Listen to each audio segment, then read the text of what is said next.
The air in a courtroom is a special kind of cold.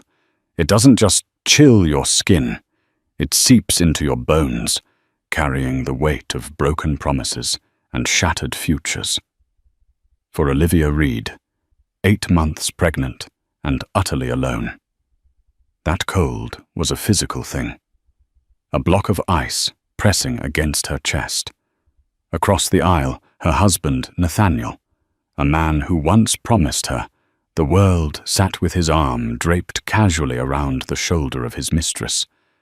And the mistress, Sophia, was laughing. It wasn't a nervous titter. It was a bright, cruel sound that echoed in the cavernous room, a sound that said, "I've won."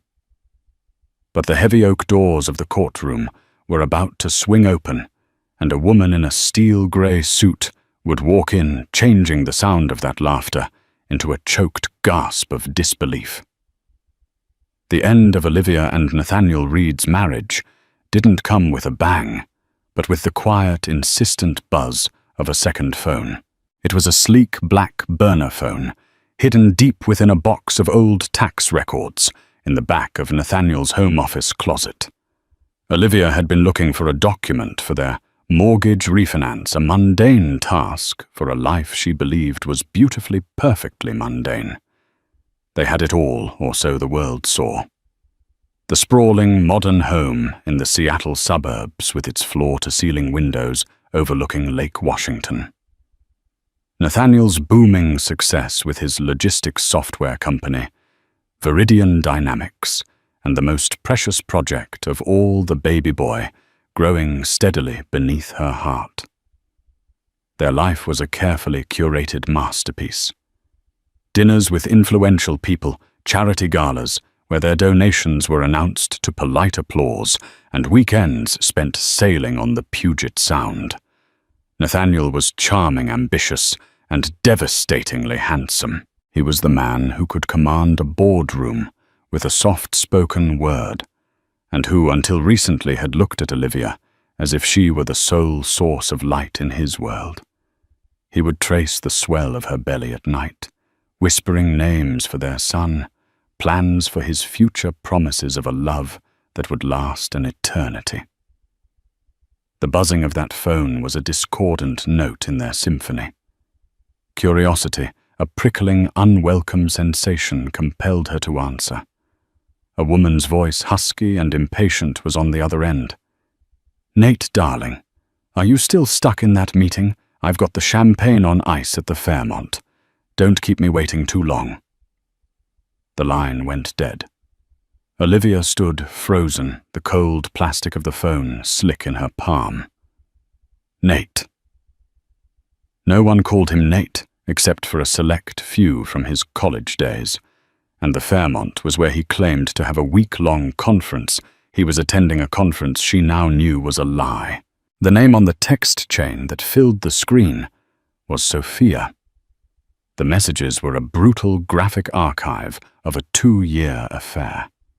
Pictures of them in hotel rooms on tropical beaches she'd never been to, screenshots of bank transfers, and promises of a future that had no room for a wife and child. The worst part wasn't just the betrayal of the flesh, but the betrayal of their life. He complained to Sophia about Olivia's mood swings during the pregnancy. He mocked the way she'd fallen asleep on the couch after a long day. He called their unborn child the complication. When she confronted him holding the phone like a weapon, the charming facade didn't just crack, it disintegrated. His face, usually so open and warm, became a mask of cold fury. There was no apology, no remorse. "You went through my things." He'd spat his voice low and dangerous. "After everything I've given you, given me." Olivia's voice trembled a mixture of rage and heartbreak. "You've given me a life built on lies, Nathaniel. Who is she? Who is Sophia?" "Sophia Vance is a woman who understands me," he said, snatching the phone from her hand. "She understands what it takes to be with a man like me. She's not Sentimental. The way he said the word sentimental was like a curse, turning all the love and care she'd poured into their home, their life, their coming child, into a weakness. The next day, a courier delivered a thick manila envelope. Inside were divorce papers. Nathaniel wasn't just leaving her, he was trying to erase her. His petition claimed she was emotionally unstable, a spendthrift, and that their prenuptial agreement, a document his team of lawyers had drafted, and she'd signed in a haze of love and trust, left her with virtually nothing. He contested the ownership of their home, claiming it was purchased with premarital assets. He offered a paltry, insulting amount of child support, contingent on her signing an NDA. He was trying to leave his pregnant wife destitute and silent. Her first attempt at legal counsel was a disaster. A harried, overworked lawyer named Mr. Peterson flipped through her papers, his face grim. "Mr. Reed has Thornton Davies and Finch representing him," he'd said, sighing. "They're sharks. The prenup is ironclad. He's hidden most of his new assets in a series of LLCs. Honestly, Mrs. Reed, your best bet is to take the settlement. Fighting this will drain you, and you'll likely end up with less." Despair was a physical weight pressing down on her, making it hard to breathe. She was 8 months pregnant, facing financial ruin, and the man she loved was a monster. She would sit in the half-finished nursery, rocking in the chair they'd picked out together, and weep until she had no tears left. The world had shrunk to the 4 walls of that room, a pastel blue prison of her own broken dreams. She was lost, and Nathaniel, along with his laughing mistress, was about to walk all over her. The days leading up to the preliminary hearing were a blur of sleepless nights and anxiety-filled days. Olivia felt like a ghost in her own home. The scent of Nathaniel's cologne lingered in the closet, a cruel reminder of the man she thought she knew. Every object from the coffee maker he'd gifted her to the paintings on the wall they'd chosen in a gallery in Paris was tainted. He had already moved out his belongings professionally packed and removed with chilling efficiency, leaving gaping holes on shelves and walls that mirrored the void in her life. Her lawyer, Mr. Peterson, called with updates that only deepened her dread. "They've filed a motion to have you vacate the house, Olivia," he said, his voice tired. "They're claiming it's a primary asset of Viridian Dynamics, listed as an executive residence. It's a stretch, but with their legal firepower, they might get it." "But our son," Olivia whispered, one hand protectively on her stomach. "This is his home. I can't be homeless."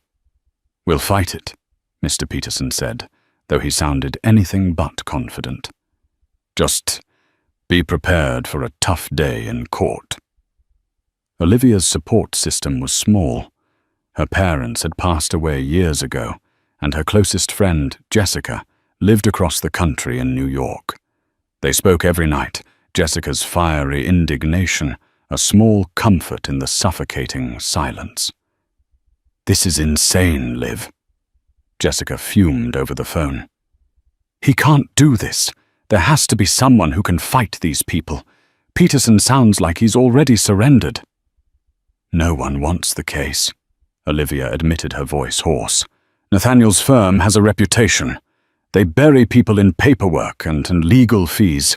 Everyone I've called says the prenup is too strong and the fight isn't worth it." There was a long pause on the other end of the line. Then Jessica's voice changed, dropping to a conspiratorial whisper. "Okay, this is a total long shot. I mean, it's basically a Hail Mary. But I heard a name from a colleague of mine at the Law Journal." "Who?" Olivia asked, desperate for any sliver of hope. "Her name is Eleanor Vance. They call her the Surgeon. She's a legend in complex litigation and forensic accounting. She doesn't just argue a case. She dissects it, finds the one tiny flaw, and rips the whole thing open. She once took down a pharmaceutical giant, because she found a single falsified signature on a 30-year-old patent document. Olivia felt a flicker of something, but it was quickly extinguished. She sounds expensive and impossible to get. She is, Jessica confirmed. She barely takes on new clients. Rumor is she only takes cases that personally interest her, cases where there's a deep, fundamental injustice. People say she's more of a crusader than a lawyer, but a crusader with the fangs of a viper, hon. But Liv, what do you have to lose? The name stuck with her. Eleanor Vance. It sounded powerful, solid. That night, fueled by a desperate surge of adrenaline, Olivia stayed up until 3 a.m. She couldn't afford a retainer. She couldn't even get a meeting, but she could write. She opened her laptop and began to type an email to the general address on Eleanor Vance's minimalist firm website. She didn't write like a client seeking legal services. She wrote like a woman whose world had been stolen. She poured out every detail, the second phone, the cruel texts, Nathaniel's cold dismissal, the meticulously planned financial evisceration. She wrote about the nursery, about the kicks of her unborn son, about the terror of facing single motherhood with nothing. She attached the divorce petition, the prenup, and a single photo of her and Nathaniel from a year ago, both of them beaming his hand, resting on her still flat stomach. The subject line was simple: he called our son the complication.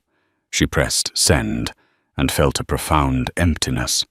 It was a message in a bottle tossed into a vast, indifferent ocean. She didn't expect a reply. For 3 days there was nothing. Mr. Peterson called to confirm the time for the hearing. 9 a.m. sharp, courtroom 4B. Try to look composed, Olivia. Don't let them see they're getting to you. Composed. The word was a joke. She felt like a fragile piece of glass, already spider-webbed with 1,000 cracks about to be struck by a hammer. The night before the hearing, she packed a small bag for the hospital, just in case the stress induced early labor. She laid out her only decent maternity dress, a simple navy blue one that felt woefully inadequate for a battle against titans. At 11:47 p.m., her phone buzzed with a new email. The sender was E. Vance. Her heart hammered against her ribs. The message was brutally short, devoid of any pleasantries. I've reviewed the documents. The prenup is a work of art. My office. Tomorrow. 7 a.m. Do not be late. Bring everything you have. Olivia read it 5 times. It wasn't an offer of help. It wasn't a promise of victory. It was a command. And for the first time in weeks, instead of fear, she felt a fragile, unfamiliar spark of hope ignite within the darkness.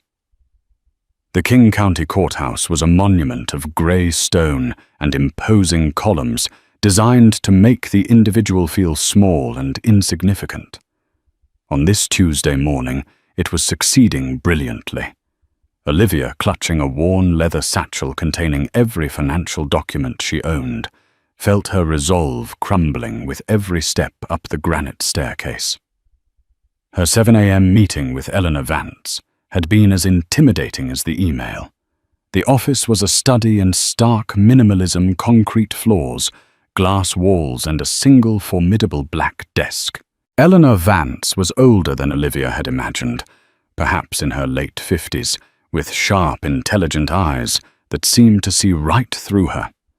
Her silver hair was cut in a severe, elegant bob, and she wore a suit so perfectly tailored it looked like armor. She hadn't offered coffee or condolences. She'd simply taken Olivia's files and said, "Tell me everything. Omit nothing." For an hour, Olivia spoke, her voice gaining strength as Eleanor listened with unnerving stillness. The lawyer didn't take notes. She just watched her gaze intense, as if committing every word, every hesitation to memory. When Olivia finished, Eleanor stood up. Your husband is not just an adulterer, Mrs. Reed," she said, her voice a low, precise hum. "He's a thief, but he's a careful one. We have a long fight ahead. Today we simply stop the bleeding." She glanced at her watch. "It's 8:45. Let's go." As they walked towards courtroom 4B, Eleanor gave her one instruction. "No matter what happens, no matter what they say or do, you look at me. Do not look at him. Do not look at her. Your focus is on me. Understood?" Olivia nodded, her throat too tight for words. They were late. Intentionally so, Olivia realized. Mr. Peterson was already at their table, looking pale and sweating under the fluorescent lights. He scrambled to his feet when he saw them, his eyes wide with disbelief at the sight of Eleanor Vance. Across the aisle, Nathaniel was the picture of confidence. He wore a custom navy suit, his posture relaxed, his hand resting on the back of the chair beside him. In that chair sat Sophia Vance. She was younger than Olivia, with glossy black hair and a predatory smile. She was dressed in a vibrant red dress, a deliberate garish splash of color in the muted courtroom. She leaned over and whispered something in Nathaniel's ear, and they both chuckled. Then Sophia's eyes met Olivia's from across the room. She didn't look away. She held Olivia's gaze and smiled a slow, triumphant smirk. It was a smile of utter contempt. Judge Thompson, a weary man with a perpetually stern expression, called the court to order. Nathaniel's lawyer, a slick, silver-haired man named Arthur Davies, rose to his feet. "Your Honor, we are here today on a simple matter. My client, Mr. Nathaniel Reed, has filed for divorce. We have also filed a motion for the temporary exclusive use and possession of the marital home, which is in fact an asset of Viridian Dynamics. Mrs. Reed has refused to vacate."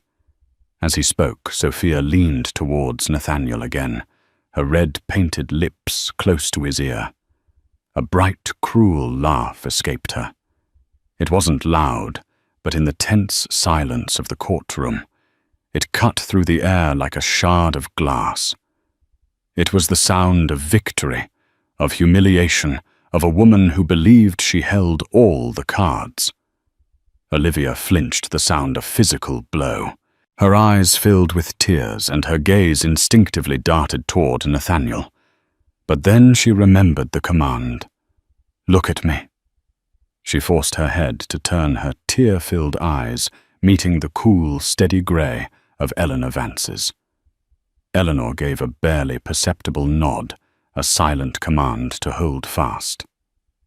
"Mr. Davies," Judge Thompson said, his voice laced with annoyance at the interruption. "Control your associates." Nathaniel whispered something to Sophia, who stifled another giggle with her hand, her eyes dancing with amusement. And then the heavy oak doors at the back of the courtroom swung open with a decisive thud. Every head turned. Framed in the doorway stood Olivia Reed. The courtroom held its breath. Olivia, who they all thought was the weeping woman sitting beside the no-name lawyer, was walking in. Her steps were slow but steady, her navy dress hugging the full curve of her pregnant belly. Her face, though pale, was set with a new, unfamiliar determination. And beside her, matching her stride for stride, was Eleanor Vance. The room erupted in whispers. Mr. Peterson, still sitting at the table, looked utterly bewildered. Arthur Davies stopped mid-sentence, his mouth hanging slightly open. But the most profound reaction came from the other side of the aisle. Nathaniel's confident smirk vanished, replaced by a look of stark disbelief. His face went white. Sophia Vance froze her hand still near her mouth. Her laughing eyes were now wide with a dawning, sickening horror. She stared at the woman walking down the aisle. the woman whose reputation was the stuff of nightmares in the legal world.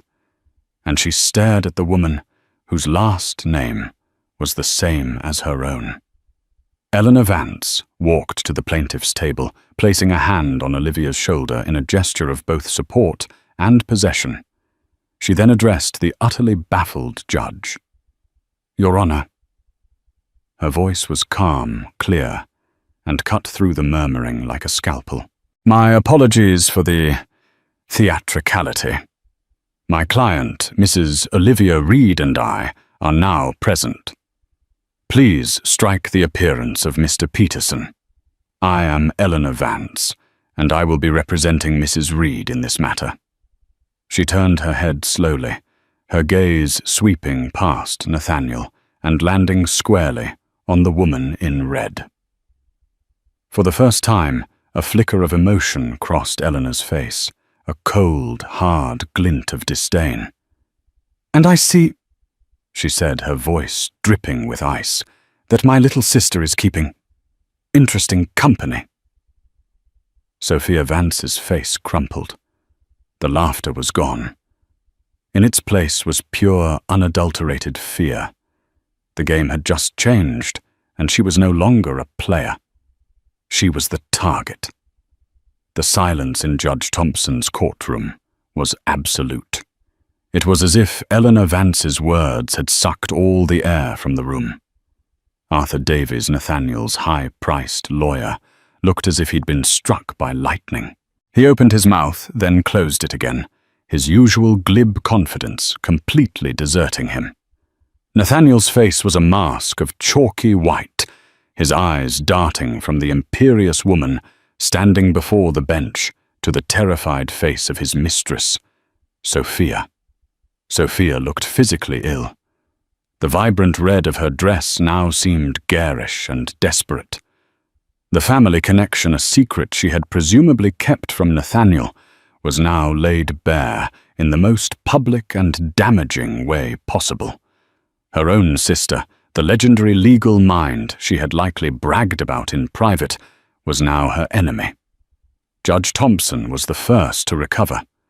He peered over his spectacles, his tired eyes now sharp and intensely focused on Eleanor. He knew the name. Everyone in the Seattle legal community knew the name. "Ms. Vance," he said, his tone shifting from bored impatience to grudging respect. "Welcome. This is an unexpected development." "Injustice is often unexpected, Your Honor," Eleanor replied smoothly, taking her place beside Olivia.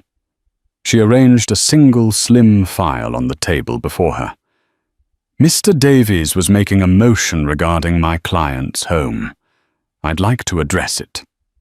"Of course," the judge said, leaning forward. "The claim that the property at 142 Shoreline Drive is an asset of Viridian Dynamics is a fascinating piece of fiction." Eleanor began, her voice even and methodical. "It is indeed owned by an LLC, Shoreline Holdings, to be precise. An LLC registered not to Viridian, but to a parent company, NR Ventures, which is of course wholly owned by Mr. Reed himself. A standard maneuver to shield personal assets. However," she paused, letting the silence hang in the air. "What my sister and Mr. Reed may not have been aware of is that when they used the Shoreline Holdings account to purchase a $70,000 diamond bracelet from Tiffany's for Miss Vance last Christmas, a gift which I'm sure was for client relations, they created a co-mingling of funds so egregious that it effectively pierces the corporate veil." Arthur Davies shot to his feet. "Objection. That's unsubstantiated. This is a preliminary hearing, not a discovery deposition." Eleanor didn't even look at him. She slid a piece of paper from her file and handed it to the bailiff. "It's entirely substantiated, Your Honor. This is a copy of the receipt and the bank transfer record. Obtained legally, I assure you." Judge Thompson examined the paper, his eyebrows climbing his forehead. He looked at Nathaniel, whose jaw was clenched so tight, a muscle ticked furiously in his cheek. "But that is a minor point," Eleanor continued, waving a dismissive hand. "The real issue with Mr. Davies's motion to have my pregnant client evicted is that it's an act of bad faith intended to intimidate and harass, an act that speaks to a pattern of behavior." She pulled out a second document. "This, Your Honor, is a sworn affidavit. It's from a Mr. Robert Miller, the former CFO of Viridian Dynamics. He was fired 2 months ago." Nathaniel flinched, a small, almost imperceptible movement, but Eleanor saw it. "Mr. Miller was fired, you see, because he refused to authorize the creation of a new offshore entity in the Cayman Islands, an entity Mr. Reed insisted was for international expansion, but which Mr. Miller believed was for the explicit purpose of hiding marital assets in anticipation of this very divorce. Interestingly, the person who insisted on Mr. Miller's termination and personally escorted him from the building was Mr. Reed's executive assistant, Ms. Sophia Vance. The second blow landed harder than the first.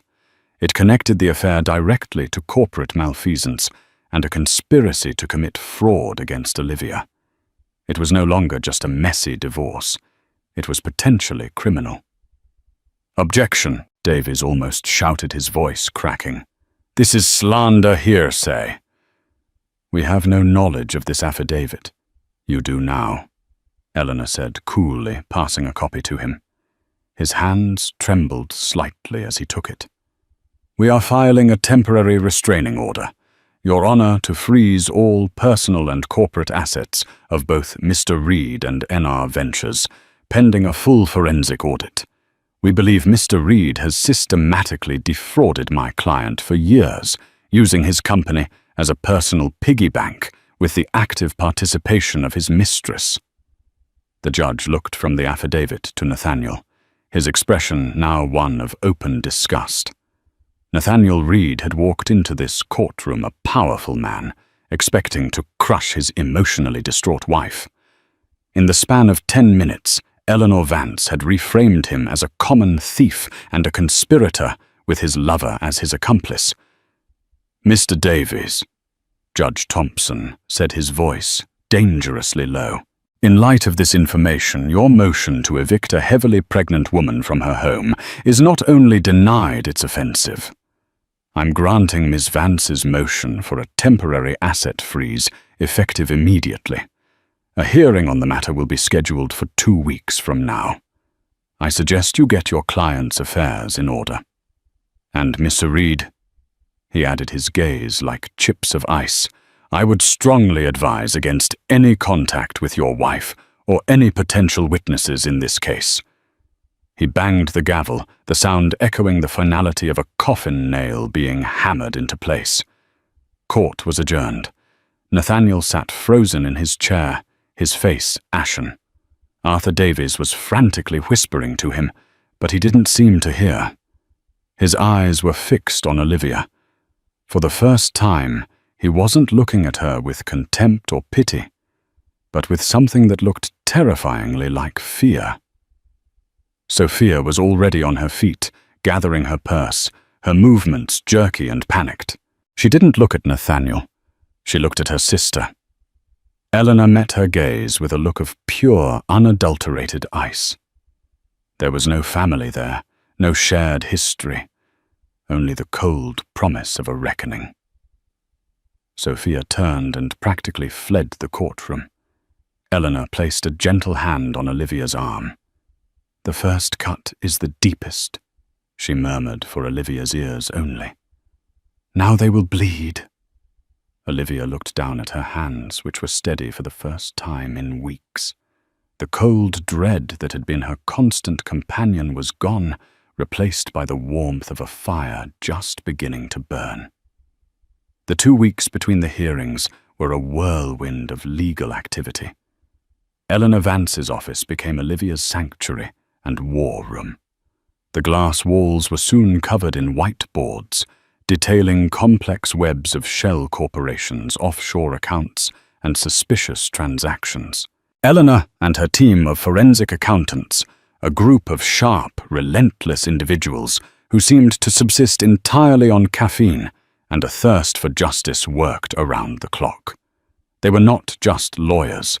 They were archaeologists digging through the fossil record of Nathaniel's greed. The asset freeze had sent Nathaniel and his company into a tailspin. With his accounts locked, he couldn't move. Money couldn't cover his tracks. He was trapped.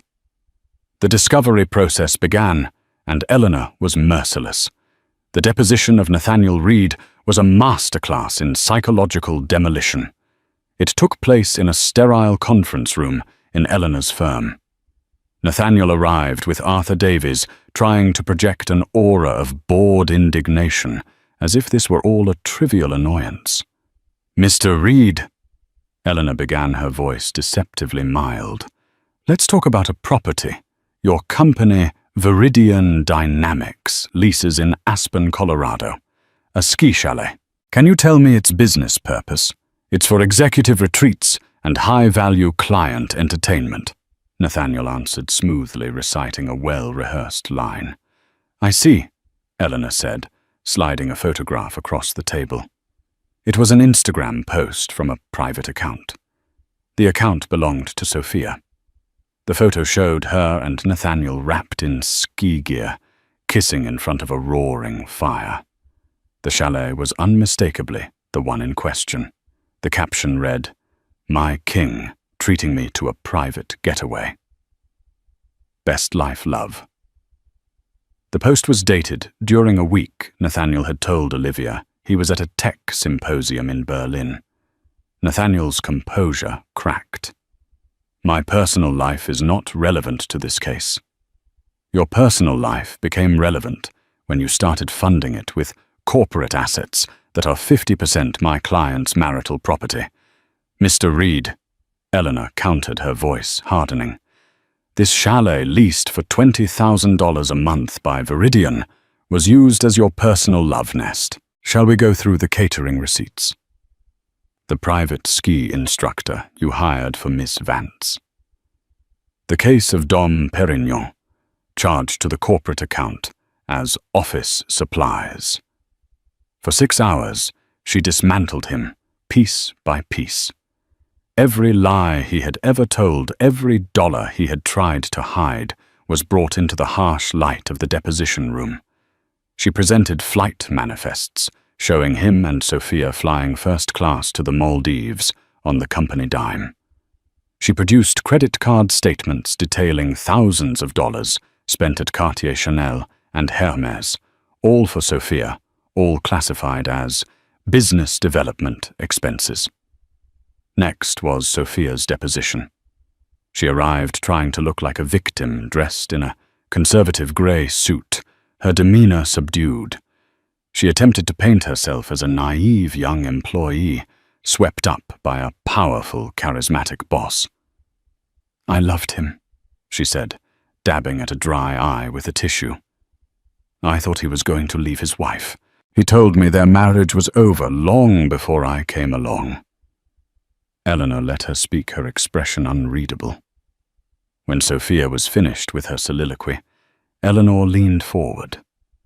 "Ms. Vance," she said, the use of her own surname, a deliberate twist of the knife. "You and I grew up in the same house. I know for a fact you are many things, but naive is not one of them. Let's talk about your promotion to executive assistant." "I earned it," Sophia said quickly. "Did you?" Eleanor asked. "Or was it a condition of your silence after you discovered Mr. Reed was embezzling funds to cover a series of bad personal investments in 2023? "We have the emails, Sophia. The ones you sent from a burner account to his private email detailing the wire transfers and suggesting he promote you to a position where you could help manage the optics. You weren't his victim. You were his co-conspirator. It was blackmail, wasn't it?" Sophia's face drained of all color. She looked at her sister, the woman whose childhood she had made a misery with her selfishness and lies. She had stolen money from their parents. She had spread vicious rumors about Eleanor in college. This was not the first time her greed had led to a confrontation with her older sister, but it would be the last. I want a lawyer. Sophia stammered, her voice a pathetic whisper. You should have gotten one weeks ago, Eleanor said, leaning back in her chair. The district attorney's office will be very interested in those emails. The web wasn't just unraveling. It was tightening into a noose. They discovered that Nathaniel, with Sophia's help, had created a phantom employee on the Viridian payroll. The salary, a hefty 6 figures, was being direct deposited into an account in Sophia's name. They had siphoned close to $500,000 this way. During this time, Olivia found a strange, quiet strength. She spent her days at Eleanor's office not as a client, but as part of the team. Her pre-marriage career had been in architectural design, and her eye for detail was meticulous. She pored over blueprints for office buildings Nathaniel claimed as corporate assets, proving they were empty shells with no tenants designed solely to inflate the company's value. She found inconsistencies in expense reports that even the accountants had missed. She was no longer just a victim of Nathaniel's betrayal.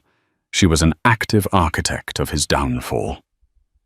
One evening, as Olivia was organizing a mountain of evidence, Eleanor came and sat beside her. You have a good eye, the lawyer said.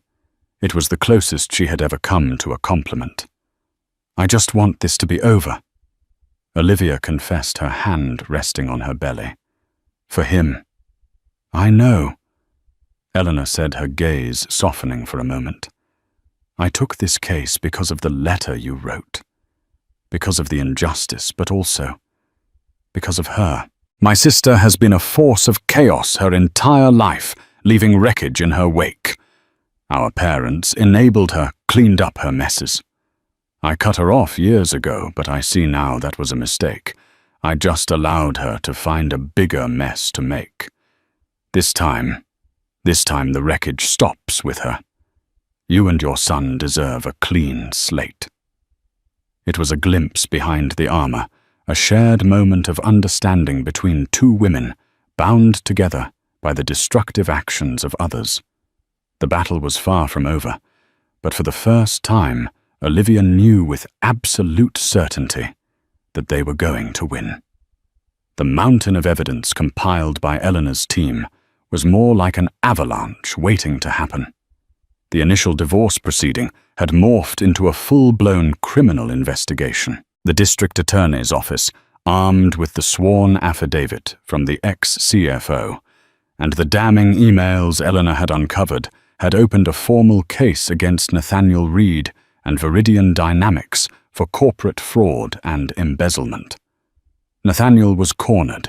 His assets were frozen, his reputation was in tatters, and he was facing the very real possibility of a prison sentence. The arrogance and confidence he had displayed in that first court appearance were gone, replaced by the quiet, desperate panic of a trapped animal. His lawyer, Arthur Davies, seeing the overwhelming evidence, knew that a trial would be a slaughter. His only play was a deal. The meeting was arranged in a neutral conference room, halfway between the two law firms. Olivia was there, sitting silently beside Eleanor. She felt no fear, only a strange, detached calm. Across the table, Nathaniel looked gaunt, his expensive suit hanging loosely on his frame. He wouldn't meet Olivia's eyes. My client is prepared to offer a settlement, Davies began, his voice strained. A generous one. He slid a proposal across the table. Eleanor glanced at it for a fraction of a second before pushing it back. This is an insult. We're not here to negotiate percentages of stolen money, Arthur. We are here to discuss a complete and total capitulation. Now see here, Davies blustered. My client is a respected businessman. Your client is a common thief who is about to be indicted. Eleanor cut him off, her voice like Umstultil. He will give my client the house unencumbered. He will fund a trust for his son with $10 million. He will pay a lifetime of alimony commensurate with the lifestyle he established, and he will cover all legal fees. In return, Mrs. Reed will release all civil claims against him. The criminal charges, however, that is a matter for the DA. Nathaniel finally spoke, his voice raspy. 10 million. That's insane. It would ruin me. You ruined yourself, Nathaniel, Olivia said, speaking for the first time. Her voice was quiet but steady, carrying across the silent room. You did this. He finally looked at her, and in his eyes she saw a flicker of the man she once loved, now twisted by desperation. He saw no path out, and so, like all cowards, he looked for someone else to sacrifice. It wasn't all me, he said, his voice dropping. Sophia. She was the one who came up with the phantom employee idea. She managed the accounts. She pushed me to hide the assets. She was ambitious. She knew everything. Davies tried to silence him, but Nathaniel was on a roll, the words tumbling out in a frantic, self-serving cascade. She was the one who shredded the documents from the old CFO. I have proof. I have a recording. She was bragging about it. It was the ultimate betrayal. The man Sophia had hitched her future to the man she had helped defraud and humiliate his wife for, was now turning on her, completely offering her up to the lions to save his own skin. He was a fox caught in a trap, willing to chew off his own leg, or in this case his accomplices, to get free. Eleanor listened, her expression unreadable. She had anticipated this. She knew both their characters intimately. Nathaniel the narcissist would never take the fall alone, and Sophia the opportunist would be his easiest scapegoat. A recording, Eleanor prompted, her voice neutral. Yes, Nathaniel said eagerly, seeing a glimmer of hope. On my phone. She's talking to a friend, laughing about how she has me wrapped around her finger, how she's going to be set for life. She details the entire scheme. And there it was, the final pathetic act of a pathetic man. He would send his lover to prison to reduce his own sentence. 2 days later, based on the evidence provided by Nathaniel as part of his plea bargain, police officers arrived at Sophia Vance's luxury downtown apartment, an apartment paid for by Viridian Dynamics. She was arrested for conspiracy to commit fraud, embezzlement, and obstruction of justice. The images on the evening news were stark. The glamorous mistress no longer laughing, being led away in handcuffs, her face a mask of shock and terror. She looked small and alone, the vibrant red dress from the courtroom replaced by a rumpled tracksuit. The king she had bet on had sacrificed her without a second thought. Olivia watched the news report from the comfort of her own living room in the house she now knew she would keep. She felt no satisfaction, no triumphant glee. She just felt a profound sadness for the utter hollowness of the lives they had built. They had chased wealth and status, and in the end, they had devoured each other. She placed a hand on her belly, where her son gave a reassuring kick. Her future was not about revenge. It was about him. It was about building a new life, a real one, on the ashes of the old. The storm was finally passing. The final settlement was signed not in a courtroom, but in the quiet, sunlit conference room of Eleanor Vance's firm. The fight was over. Nathaniel, having thrown Sophia to the wolves, had agreed to every single one of Eleanor's terms. He had saved himself from a long prison sentence, but he was a broken man. He would serve 2 years in a minimum security facility for corporate fraud. His company would be dismantled by receivers, and his name would forever be synonymous with disgrace. Olivia signed the last page of the thick document, her hand steady. The house was hers. Her son's future was secure. She was free. As Nathaniel was escorted out by his lawyer, a stooped figure who was a pale imitation of the Titan who had walked into court months ago. He paused at the door and looked back at Olivia. "I did love you once, you know," he said, his voice barely a whisper. Olivia met his gaze not with hatred, but with a calm, clear-eyed pity.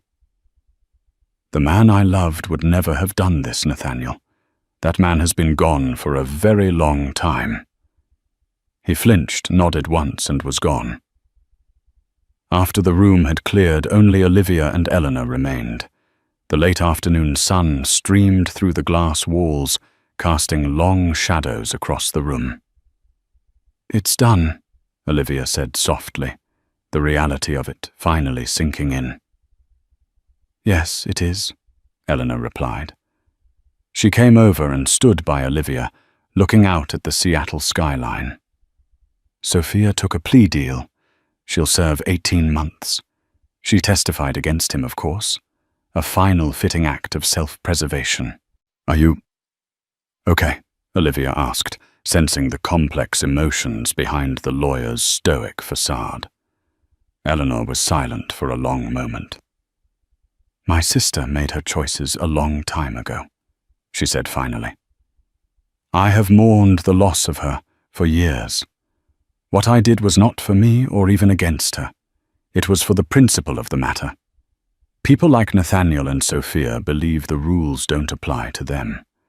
They believe they can build their lives on the wreckage of others. It is important from time to time to show them that they are wrong, that foundations matter." She turned to Olivia, a rare small smile touching her lips. "You, Mrs. Reed, have an excellent foundation. You have integrity and a strength you didn't know you possessed. That is worth more than all the money he tried to hide." Eleanor slid a simple business card across the table. "My personal number. Should you or your son ever need anything at all." It was a gesture of profound respect, an acknowledgement of the bond that had been forged between them in the crucible of the past few months. 3 months later, Olivia brought her son Benjamin home from the hospital. She brought him home to the house she had fought for, to the nursery she had finished decorating herself. The room was filled with soft blues and yellows, and a mobile of handcrafted wooden stars hung over the crib. It was a space of peace and promise.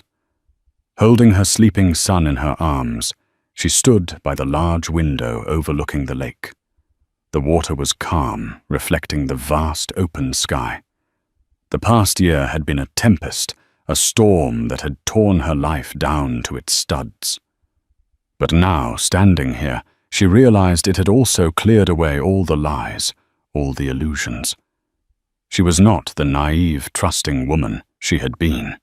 She was a survivor, a mother, a warrior who had faced down dragons and won. She had walked into that courtroom, a victim, pregnant and terrified, facing a future of ruin. She had walked out the architect of a new life, one built not on a man's promises, but on her own unshakable foundation of strength. As Ben stirred in her arms, making a soft, contented sound, Olivia smiled. The future was no longer a terrifying unknown. It was a blank page, and for the first time in a long time, she couldn't wait to write what came next. The victory Olivia discovered was not a finish line, but a new starting point. The quiet that settled over her life in the months after Ben's birth was a welcome reprieve, but it was also a space where the echoes of the past sometimes grew loud. Healing, she learned, was not a linear path. It was a dance between the profound, all-consuming love she felt for her son and the phantom limb of a life that had been violently amputated. There were nights during the 3 a.m. feedings when the house was so still she could hear her own heartbeat. She would sit in the rocking chair, Ben's warm, milk-scented body nestled against hers, and feel a wave of gratitude so intense it brought tears to her eyes. This tiny, perfect human was her anchor, her true north. But then a car would backfire on the street outside, and for a split second her heart would seize with the memory of the courier's van of the papers that had shattered her world.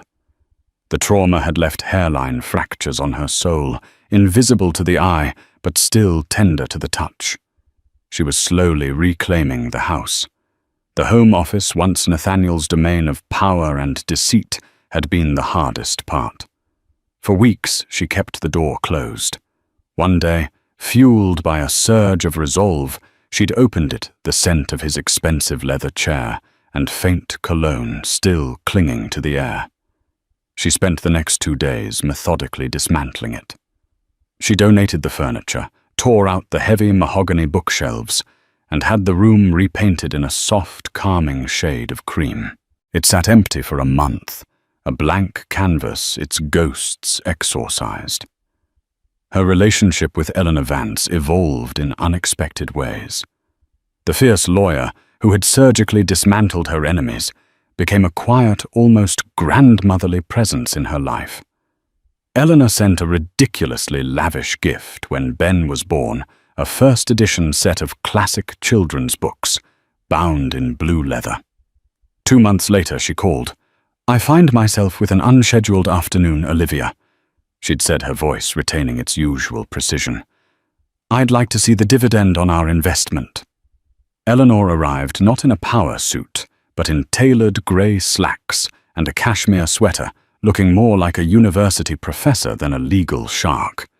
She held Ben with a surprising gentle confidence, her sharp eyes softening as she looked at his sleeping face.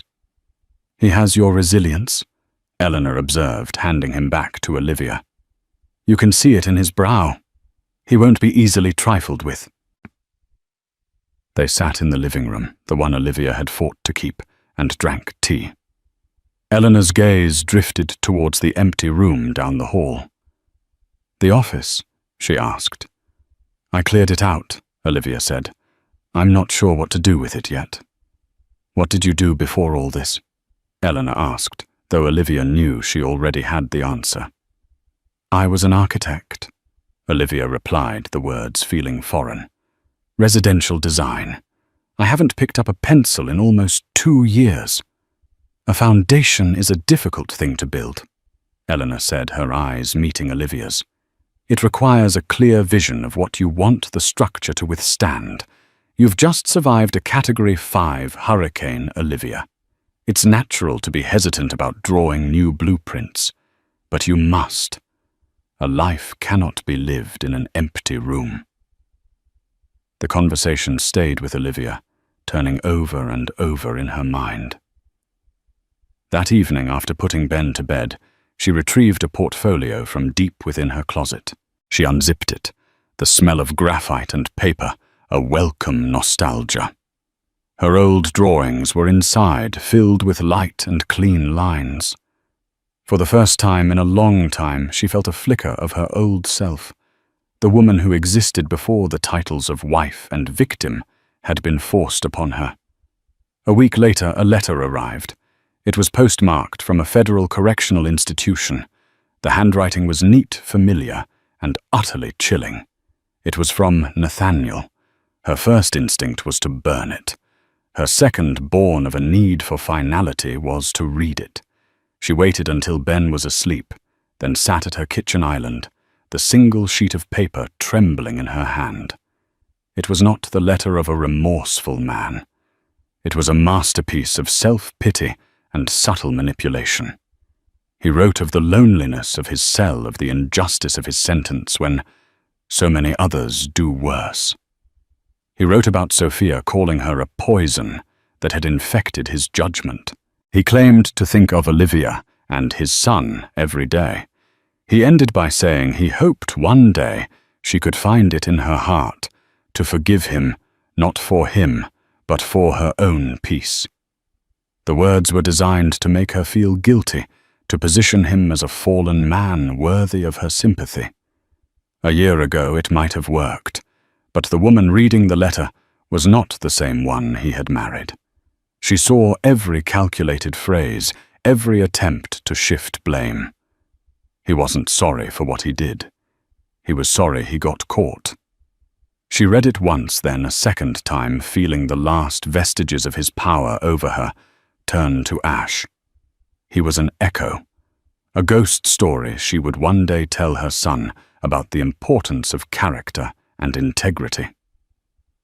She stood up, walked to the empty room, and tore the letter into tiny, insignificant pieces, letting them fall like snow onto the bare floor.